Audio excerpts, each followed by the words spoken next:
ਸਾਡੇ ਨਾਲ ਮੌਜੂਦ ਨੇ ਇਸ ਵਕਤ ਭੀਮ ਸਿੰਘ ਜਿਨ੍ਹਾਂ ਨੇ 60 ਦੇ ਦਹਾਕੇ 70 ਦੇ ਦਹਾਕੇ 1966 ਦੇ ਵਿੱਚ एशिया का गोल्ड मेडल जितया। सरकार ये भी मान चुकी है कि इस बिल में जो खामियां हैं उसको हम दूर करेंगे। इसमें जो भी संविधान के जानकार हैं उनसे सलाह लेके सरकार अपनी तरफ से कोशिश करे। ਜਿਹੜੀ ਨਵੀਂ ਪਨੀਰੀ ਸਾਹਮਣੇ ਆਈ ਵਿਜੇਂਦਰ ਵਰਗੇ ਬਾਕਸਰ ਆਏ ਉਹ ਮਤਲਬ ਤੁਹਾਡੇ ਤੋਂ ਸੈਕੰਡ ਵਾਲੀ ਜਨਰੇਸ਼ਨ ਹੈ। जितने भी हरियाणा के 90-95 हम अर्जुन अवार्ड विनर हैं, हम सब की तरफ से ही एक संदेश लेके यहाँ पे आए हैं कि हरियाणा का सब खिलाड़ी किसानों के साथ हैं। बबीता फोगाट उन्होंने किसानों के खिलाफ बयान दिया। नहीं, वो एक खिलाड़ी के अलावा पॉलिटिशियन बन गए हैं। पिछले कई दिनों तो किसान संघर्ष चल रहा है। किसान इत्थे लामबंद होए ने ਸਿੰਘੂ टिकरी ਜਾਂ ਫਿਰ ਜਿਹੜਾ ਰਾਜਸਥਾਨ ਤੇ ਗਾਜ਼ੀਪੁਰ ਵਾਲਾ ਜਿਹੜਾ ਬਾਰਡਰ ਹੈ ਉੱਥੇ ਸਿੰਘੂ ਬਾਰਡਰ ਤੇ ਅਸੀਂ ਮੌਜੂਦ ਹਾਂ। ਵੱਖ-ਵੱਖ ਤਰ੍ਹਾਂ ਦੇ ਲੋਕ ਵੱਖ-ਵੱਖ ਸ਼ਖਸੀਅਤਾਂ ਇੱਥੇ ਪਹੁੰਚ ਰਹੀਆਂ ਕਿਸਾਨਾਂ ਨੂੰ ਹਮਾਇਤ ਦੇਣ ਦੇ ਲਈ। ਹਰਿਆਣਾ ਦੇ ਜਿਹੜੇ ਅਰਜੁਨ ਅਵਾਰਡੀ ਨੇ ਅੱਜ ਉਹ ਵੀ ਇੱਥੇ ਪਹੁੰਚੇ ਨੇ। ਸਾਡੇ ਨਾਲ ਮੌਜੂਦ ਨੇ ਇਸ ਵਕਤ ਭੀਮ ਸਿੰਘ ਜਿਨ੍ਹਾਂ ਨੇ 60 ਦੇ ਦਹਾਕੇ 70 ਦੇ ਦਹਾਕੇ 1966 ਦੇ ਵਿੱਚ ਏਸ਼ੀਆ ਦਾ 골ਡ ਮੈਡਲ ਜਿੱਤਿਆ ਹਾਈ ਜੰਪ ਦੇ ਵਿੱਚ ਜਿਹੜੀ ਉੱਚੀ ਛਾਲ ਹੁੰਦੀ ਹੈ। ਅਰਜੁਨ ਅਵਾਰਡੀ ਨੇ ਓਲੰਪੀਅਨ ਵੀ ਰਹਿ ਚੁੱਕੇ ਨੇ, ਓਲੰਪਿਕ ਦੇ ਵਿੱਚ ਹਿੱਸਾ ਲੈ ਚੁੱਕੇ ਨੇ। ਉਹ ਵੀ ਅੱਜ ਕਿਸਾਨਾਂ ਦੀ ਹਮਾਇਤ 'ਚ ਪਹੁੰਚੇ ਨੇ। ਉਹਨਾਂ ਦੇ ਨਾਲ ਗੱਲਬਾਤ ਕਰਾਂਗੇ। ਸਰ स्वागत है ਤੁਹਾਡਾ। धन्यवाद जी। आप आज पहुंचे हैं, किस तरीके से देखते हैं इस आंदोलन को? देखो, आंदोलन तो कोई न कोई समस्या होती है तभी आंदोलन किया जाता है और ख़ासकर मैक्सिमम पंजाब और हरियाणा के किसान जो हैं इस आंदोलन में शामिल हैं, हम देख रहे हैं। और करीबन 20 दिन से ज़्यादा हो चुके हैं, 21-22 दिन रोड के ऊपर बैठे हैं। तो आज सर्दी के मौसम में जिन भाइयों को इतनी परेशानी में यहाँ पर बैठा हुआ देख रहे हैं तो परेशानी तो है ही। तो हम निवेदन सरकार से भी ये करेंगे कि भाई इस समस्या का समाधान जो किसानों का जल्दी से जल्दी निकाला जाए उसको निकाले सरकार। और इनको जो है ना मतलब ताकि अपना काम धंधा करें। और बहुत से परेशानियाँ, कई भाई यहाँ पर शहीद भी हो गए, 2-3 एक्सीडेंट हो चुके हैं करनाल में। तो इस समाधान के लिए हम जो सरकार से भी निवेदन कर रहे हैं, किसान भाइयों से भी, कि भाई कोई भी हल दोनों तरफ से बातचीत से निकलता है।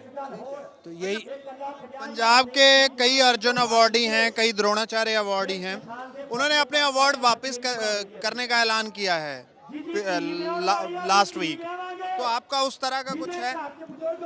हम भी सरकार से निवेदन कर रहे हैं। अभी निवेदन कर रहे हैं आप कि इनकी मांगे मानी जाए। मानी जाए। आप वैसे किसान परिवार से ही हैं? हाँ, किसान परिवार। तो इस बिल का आप क्या इफेक्ट देखते हैं किसानों को? देखो, बिल की स्टडी हमारी पूरी जानकारी नहीं है। हम जो ना ऐसे मार दें कि भाई कुछ सरकार जो कह रही है उस हिसाब से उसमें सरकार तो अपनी खूबियां बता रही है। अब किसानों को उसमें क्या सही लगता है क्या नहीं लगता है, वो किसान जो कह रहे हैं तो कुछ न कुछ गलत भी होगा। तो दोनों तरफ से ही जो समाधान की अगर कोशिश करेंगे, सरकार ये भी मान चुकी है कि इस बिल में जो खामियां हैं उसको हम दूर करेंगे, MSP को लागू करेंगे। तो और क्या है, तो दोनों तरफ से किसान भी इसमें थोड़ा सा अपना सरकार की तरफ जो है ना बातचीत के लिए राजी हों और समाधान निकालें। क्योंकि लॉग ये टूटना चाहिए। ऐसे बैठे हुए तो आप ये देख लो कि भारत सरकार का ही नहीं, इंडिविजुअल जो यहाँ से यातायात रोज़ाना ड्यूटी पर जाते थे, कितनी फैक्ट्रियों को कितना बड़ा नुकसान हो रहा है। ये देश का ही तो नुकसान है। इसको देखते हुए भाई दोनों तरफ से जो कोशिश करके इसका समाधान निकालें, हमारी तो यही निवेदन है। अच्छा, लेकिन कुछ लोग कह रहे हैं कि ये सिर्फ पंजाब हरियाणा का आंदोलन है, मतलब बाकी के मुल्क का नहीं है। यहाँ बाकी के किसान मौजूद हैं, आप देख रहे हैं। नहीं, ज़्यादा यहाँ तो ज़्यादा पंजाब और हरियाणा के ही किसान हैं, क्योंकि ये उन्हीं की साइड से जो है ना पड़ता है। दूसरे राज्य तो इधर जो लगते नहीं हैं, हरियाणा और पंजाब लगते हैं। करनाल, हाँ, अम्बाला, जालंधर, ये सारे जोनल एरिया जो है ना पंजाब और हरियाणा से रिलेटेड है। तो यहाँ तो पंजाब के ही ज़्यादा मैक्सिमम और हरियाणा के मैक्सिमम किसान बैठे हैं। तो बाकी दूसरे बॉर्डरों पर भी जैसे यूपी के हैं, वो यूपी बॉर्डर लगता है नोएडा की साइड में, तो वहाँ कर रहे हैं काफ़ी। तो अब यही है कि भाई इसमें जो भी संविधान के जानकार हैं उनसे सलाह लेके सरकार अपनी तरफ से कोशिश करे। कुछ किसान जो है ना अपनी तरफ से जो उनकी मांगें, खासकर जैसे किसान भी ये कह रहे हैं कि भाई सरकार से हम तभी बात करेंगे जब 3 कानून को वापस लें। अब हम तो नहीं कह सकते कि इसमें क्या कमी है क्या खूबी है, तो दोनों तरफ से हाथ मिलाकर ही, दोनों तरफ से बात करके ही इसका समाधान निकल सकता है। तो इसका समाधान निकालने के लिए सरकार ने भी कोशिश करनी चाहिए और किसानों ने भी करनी चाहिए। जो किसानों की एमएसपी की मांग है सर, वो कह रहे हैं कि एमएसपी तय की जाए, हर एक फसल की एमएसपी तय हो। जैसे फैक्ट्री से कोई प्रोडक्ट निकलता है, चाहे बिस्किट का पैकेट ही है, चाहे एक ब्लेड ही है छोटा सा 1 रुपए का, उसका एमआरपी लिखा है, कम से कम तो तय हो। क्या हो, तो हाँ, कोई एक कीमत तय हो। ये ना हो कि आज आलू 5 रुपए किसान बेच रहा है और कल फ्री में सड़क पे गिरा रहा है क्योंकि उसका बायर नहीं। मतलब इस तरह का कुछ ये जायज़ है। और एमएसपी तो भाई हम कृषि मंत्री का भी जो ना संदेश सुन चुके हैं, रोजाना टीवी भी देखते हैं, उन्होंने भी माना है कि हम लिखित में जो है ना एमएसपी का जो कानून बना सकते हैं उसके ऊपर, तो वो तो किसानों को फायदा ही करेगा। बाकी उसमें भी अगर कुछ है, आपने भी पढ़ा होगा पेपर में, कई बार रोजाना पेपर में भी आ रही है, कृषि मंत्री बयान दे रहे हैं कि हम एमएसपी लागू करेंगे। अब उसके अंदर कितनी सच्चाई है हम कह नहीं सकते। साढ़े ना एक होर भी अर्जुन अवार्डी हरियाणा तो ही मौजूद ने। सर क्या नाम है आपका? मैं राजकुमार सांगवान, बॉक्सिंग में अर्जुन अवार्ड विनर हूँ। बॉक्सिंग में अर्जुन अवार्ड विनर। आपने कौन से ईयर में? मैंने 91 और 94 एशियन गोल्ड मेडलिस्ट रहा हूँ। वर्ल्ड रैंक नंबर 4 रहा हूँ मैं। ठीक है। आप कहाँ से हैं वैसे? मैं भिवानी से हूँ। किसान फतेहगढ़ मेरा गांव है। किसान परिवार से ताल्लुक़ रखता हूँ। और हरियाणा में जो बॉक्सिंग का चलन हुआ, मैं कह सकता हूँ कि मैं पहला नेशनल चैंपियन हूँ हरियाणा का और अर्जुन अवार्ड विनर हूँ 1996 का। सो साढ़े नाल हरियाणा ਦੇ ਇੱਕ ਬਾਕਸਰ ਮੌਜੂਦ ਨੇ, ਜਿਹੜੀ ਨਵੀਂ ਪਨੀਰੀ ਸਾਹਮਣੇ ਆਈ, ਵਿਜੇਂਦਰ ਵਰਗੇ ਬਾਕਸਰ ਆਏ, ਉਹ ਮਤਲਬ ਤੁਹਾਡੇ ਤੋਂ ਸੈਕੰਡ ਵਾਲੀ ਜਨਰੇਸ਼ਨ ਹੈ, ਤੁਸੀਂ ਤੁਹਾਡੀ ਪਹਿਲੀ ਜਨਰੇਸ਼ਨ। ਠੀਕ ਹੈ। ਤੇ ਇਹ ਬਾਕਸਰ ਨੇ ਹਰਿਆਣਾ ਦੇ, ਇਹ ਵੀ ਕਿਸਾਨ ਪਰਿਵਾਰ ਦੇ ਨਾਲ ਸੰਬੰਧ ਰੱਖਦੇ ਨੇ। ਇਹਨਾਂ ਦਾ ਵੀ ਕਹਿਣਾ है कि ਜਿਹੜੇ किसानों ਦੀਆਂ ਮੰਗਾਂ ਨੇ ਉਹ ਮੰਨੀਆਂ ਜਾਣ। तो आप आज फिर किसानों की हिमायत में आए हैं, बिल रद्द होने चाहिए जो किसान कह रहे हैं? देखिए, किसी भी तरह से इस चीज़ का समाधान होना चाहिए। हम किसानों के समर्थन में यहाँ आए हैं और क्योंकि सभी किसान से बिलोंग करते हैं और हम जितने भी हरियाणा के 90-95 हम अर्जुन अवार्ड विनर हैं, हम सब की तरफ से ही एक संदेश लेके यहाँ पे आए हैं कि हरियाणा का सब खिलाड़ी किसानों के साथ हैं, भारतवर्ष के सभी किसानों के साथ हैं, ना कि अकेले हरियाणा के। और सरकार को इस चीज़ का समाधान जल्दी से जल्दी करना चाहिए। लेकिन हरियाणा के कुछ खिलाड़ी हैं जैसे बबीता फोगाट है, उन्होंने किसानों के खिलाफ बयान दिया।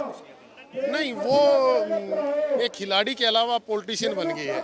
तो पॉलिटिशियन जो है वो एक बयान ऐसे दे सकते हैं, बाकी किसी भी नॉर्मल आप खिलाड़ी से, बबीता इलेक्शन लड़ी है चरखी दादरी से एमएलए का, तो वो तो एक पार्टी ज्वाइन कर रखी है, तो उसको आप अलग। अदरवाइज अगर सारे खिलाड़ी किसानों के साथ हैं, हर खिलाड़ी की इच्छा है कि इस समस्या का जल्दी से जल्दी समाधान होना चाहिए। जो खिलाड़ी हैं, जो नेता हो गए हैं, फिर उनका कोई कुछ नहीं कर सकता, वो तो नेतागिरी की आवाज़ बोलेंगे। ठीक है। तो जो किसानों की जिस तरह की मांग है कि हमें एमएसपी सारी दी जाए, कॉन्ट्रैक्ट फार्मिंग रद्द की जाए, आप तो किसान परिवार से हैं, आपने बचपन में खेती बेती की होगी, अब भी करते हैं या नहीं? अब भी खुद मैं तो नहीं करता, लेकिन करवाते हैं तो वो इतना तो पता ही से जुड़े हुए हैं। बिल्कुल। तो जो कॉन्ट्रैक्ट फार्मिंग वगैरह के अब लाई जा रही हैं प्रोविजन, वो आप एक किसान होके जब सोचते हैं, आपको क्या लगता है इस तरह की चीजें आनी चाहिए या नहीं? देखिए, मैं एक तो ये जो बिल लागू किया गया है, जिस जल्दी में जो अध्यादेश लेके आए और बिल को एकदम से लागू किया, उससे एक शंका पैदा होती है हर किसान को कि ऐसी इमरजेंसी क्या थी कि इसको बिना पार्लियामेंट में बहस के और ये बिल को पास करके और लगा दिया गया। सबसे पहला संशय वहाँ उठता है। नंबर 2, अब ये जब से आंदोलन शुरू हुआ है, जब से वार्ताएं चली हैं, उसके अंदर अब सरकार ने कहा है कि हमने आपकी 3 मांगे मान ली या 2 मांग ली, एग्जैक्ट मैं नहीं बता सकता, तो वो मांगे मान ली, मतलब उसमें संशोधन किया। तो ये संशोधन आपको पार्लियामेंट के अंदर या पहले ही किसानों से पूछ के करते तो शायद ये नौबत नहीं आती। तो मैं इस चीज़ में सरकार की गलती मान सकता हूँ। और भी जो डिमांड है वो सरकार को माननी चाहिए और संशोधन जल्दी से करके और हमारे भाई घरों में जाएं और सुख से खाना खाएं, मेरी यही इच्छा है। और जो किसानों को इस तरीके से प्रचार करने की कोशिश की गई, पहले खालिस्तानी फिर आतंकवादी फिर इस तरह से, तो जब आप एक किसान हैं, आप उस मानसिकता से सोचते हैं, किसान की मानसिकता से, तो कितना बुरा लगता है जिस देश को अन्न खिलाया है आज। देखिए, जय जवान जय किसान लाल बहादुर शास्त्री जी ने नारा दिया था, और किसान नहीं है तो कुछ भी नहीं है। लेकिन मैं नहीं मानता कि कोई भी बुद्धिजीवी आदमी इन किसानों को खालिस्तान या आतंकवादी या कुछ भी कह सकता है। ये बहुत छोटी सोच के कोई लोग हैं जो अपने स्वार्थ के लिए जिन्होंने कहा होगा। लेकिन मैं बिल्कुल नहीं मानता कि सरकार का कोई एक जिम्मेवार भारतीय नागरिक ऐसी बात कह सकता है, जो इस सुनियोजित जो धरना प्रदर्शन इतने सभ्य तरीके से आज 21 दिन हो चुके हैं, शायद हमारे बच्चों को भी मैं कहता हूं कि देखो, ये एक इतिहास में लिखी जाएगी, कभी ऐसा शांतिपूर्ण ढंग से धरना दिया गया और किसानों ने अपनी जायज़ मांगे रखी हैं। तो मैं इन्हीं के समर्थन के लिए यहाँ पे आया हूँ। बहुत शुक्रिया आपका। सो ये हरियाणा के अर्जुन अवार्डी, ये हरियाणा ਦੇ ਨੇ ਤੇ ਹਰਿਆਣਾ ਦੇ ਅਰਜੁਨ ਅਵਾਰਡੀਜ਼ ਵੀ ਅੱਜ ਕਿਸਾਨਾਂ ਦੀ ਹਮਾਇਤ 'ਚ ਆਏ ਨੇ। ਉਹਨਾਂ ਦਾ ਵੀ ਕਹਿਣਾ ਹੈ ਕਿ ਜਿਹੜੇ ਇਹ ਬਿੱਲ ਨੇ ਇਹ ਰੱਦ ਕੀਤੇ ਜਾਣ, ਕਿਸਾਨਾਂ ਦੇ ਨਾਲ ਬੈਠ ਕੇ ਚਰਚਾ ਕੀਤੀ ਜਾਵੇ, ਕਿਸਾਨਾਂ ਦੀਆਂ ਮੰਗਾਂ ਮੰਨੀਆਂ ਜਾਣ। ਕੈਮਰਾਮੈਨ ਅਮਨਦੀਪ ਸਿੰਘ ਦੇ ਨਾਲ ਗੁਰਪ੍ਰੀਤ ਸਿੰਘ, ਜਗਬਾਣੀ, ਸਿੰਘੂ ਬਾਰਡਰ, ਦਿੱਲੀ।